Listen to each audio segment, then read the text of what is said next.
कि ये जो मार्केट में बुल मार्केट है क्या ये कंटिन्यू करेगी, पहले वो सुन लेते हैं एक बार, फिर मैं आऊँगा कि मैं क्यों मैंने सवाल पूछा था और मेरा व्यू क्या है उसके ऊपर।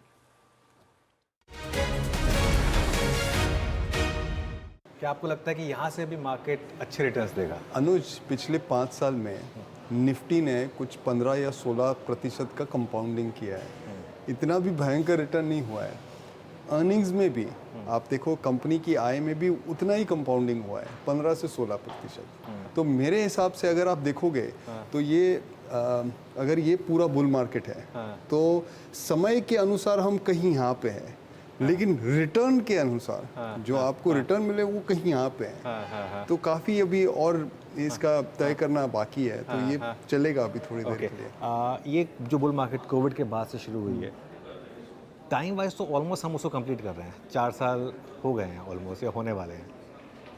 तो क्या 1-1.5 साल और रिटर्न्स वाइज मतलब कैसे कंपेयर करेंगे इन दोनों बुल मार्केट को? अनुज, आप जिस रिपोर्ट की बात कर रहे थे उसमें मैंने एक लाइन लिखा है, this will be the best and the longest bull market in India's history. Okay, मैं एक पिक्चर का डायलॉग बोलूं? हाँ बोलिए। अभी तो पिक्चर बाकी है। अभी तो पिक्चर बाकी है। मैं भी बहुत समय चलेगा ये।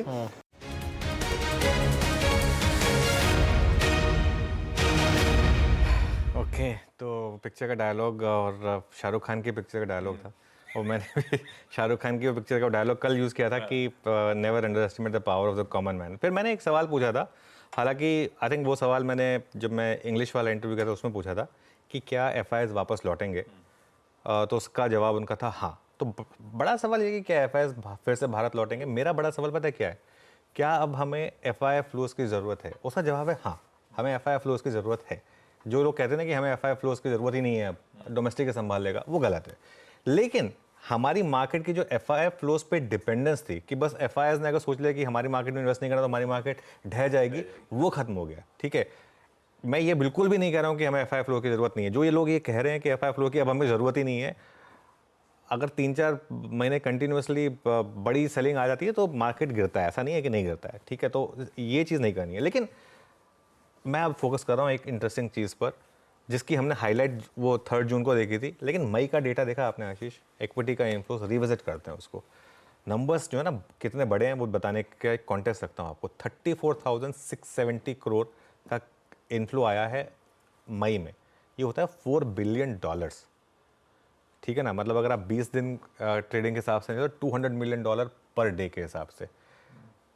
ये एक समय पे FIIs की ताकत होती थी इतना पैसा मंथली लगाने की जितना आज रिटेल लगा रहा है। ठीक है, और ये तो मैं सिर्फ डायरेक्ट म्यूचुअल फंड इन्वेस्टमेंट की बात कर रहा हूँ। मैं अभी इसमें डायरेक्ट इन्वेस्टिंग नहीं जोड़ रहा हूँ, इसमें PMS इन्वेस्टिंग नहीं जोड़ रहा हूँ, मैं इसमें AI मतलब बहुत चीज़ें तो मैं जोड़ भी नहीं रहा हूँ इसमें। मिड कैप में 45% की बढ़त, स्मॉल कैप में 23% की बढ़त, और SIP जब पहली बार हम 16,000 करोड़ पर पहुंचे तो हमको लगा था कि नंबर बड़ा हो गया, अब हम 21,000 करोड़ पर पहुंच गए हैं करीब करीब। ठीक है, और NFO में 10,000 करोड़। और एक और चीज़, एक्विटी फंड्स का आप जरा एक बार ये अब ट्रेंड आ जाएंगे कुछ, ये टेबल्स आएंगे, ये देखिए 34,671 करोड़ मई में, और अब आप लेकर आइए मिड कैप फंड्स का जो फ्लोस है वो 2,605 करोड़ वहाँ पर वर्सेस 1,793 करोड़। और एक लास्ट चीज़, अब म्यूचुअल फंड में AUM कितना हो गया हमारा? 58.9 लाख करोड़। ठीक है ना, 58 ये हम ऑलमोस्ट पता कहाँ पहुँच रहे हैं? $800 बिलियन।